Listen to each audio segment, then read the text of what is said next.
Birth and childhood of Lampião. Virgilino Ferreira da Silva, better known as Lampião, was born on June 4th, 1898. Some sources mention 1897 or 1900, in Vila Bela, now Serra Talhada, in the backland of Pernambuco, Brazil, the son of José Ferreira dos Santos and Maria Lopes, a poor Catholic farming family.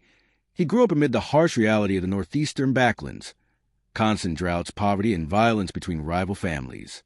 Virgilino was the third of 9 siblings and, from an early age, learned trades such as cattle herder, leather craftsman, and embroiderer. He was literate, rare at the time, and had sharp eyesight, although he later developed eye problems. His childhood was shaped by backlands culture, including festivals, foro dances, and stories of legendary cangaceiros. Early life and entry into the Cangaço. Before joining the Cangaço, Lampião led a relatively peaceful life, working on his father's farm and helping raise cattle. However, the backlands were dominated by powerful landowners, coronels, and disputes over land and water. In 1919, a family feud with neighbors from Nunes or Carvalho. Family escalated into violence.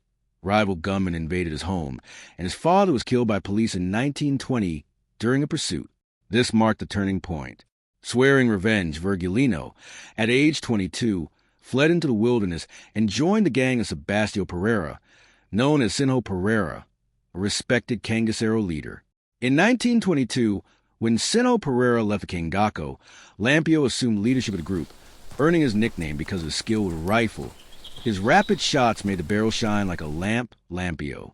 Initially driven by personal revenge, his actions evolved into farm raids, extortion, and confrontations with the police. Journeys across the northeastern states. Lampião and his gang, which at times had up to 100 men, roamed the backland of 7 northeastern Brazilian states.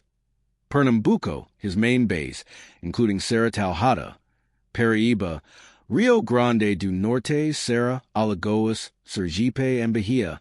They used guerrilla tactics, knowing the Caatinga terrain better than anyone, and moved quickly to avoid capture. Pernambuco, his origin and main area of activity. In 1922, he robbed a baroness in Custodia. In 1926, he was ambushed in Serra Grande, where he lost sight in his right eye due to an infection.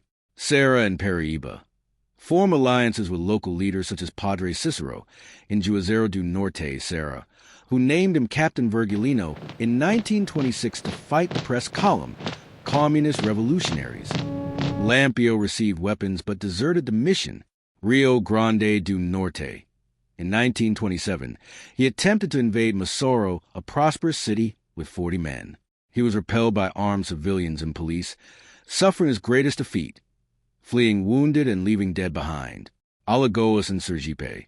His final years marked by raids and hideouts. In 1930, he extorted towns such as Pau de Cuba, Alagoas, Bahia, frequent clashes with mobile police forces, Volante, and raids on villages. His gang charged wealthy landowners for protection, distributed part of the loot to the poor, and challenged the power of the coronels. Lampião saw himself as the governor of the backlands, but he committed atrocities such as torture and massacre, which made him feared. In 1936, he was filmed by Lebanese photographer Benjamin Abraham, creating iconic images. His companion, Maria Bonita.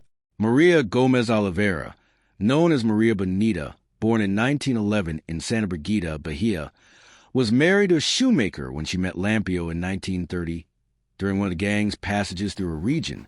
At 19, she fell in love and fled to join the group, becoming the first woman to permanently integrate into a cangaceiro band. Until then, Lampião had forbidden women to avoid distractions. Maria Bonita adapted to the nomadic life, dressing like the men with bandoliers and leather hats, and had 3 children with Lampião, 2 miscarried or died, and 1 daughter, Expedita, born in 1932 and raised by relatives. She symbolized female strength in the Cangaço and remained loyal until the end, participating in decisions and conflicts. Death of Lampião.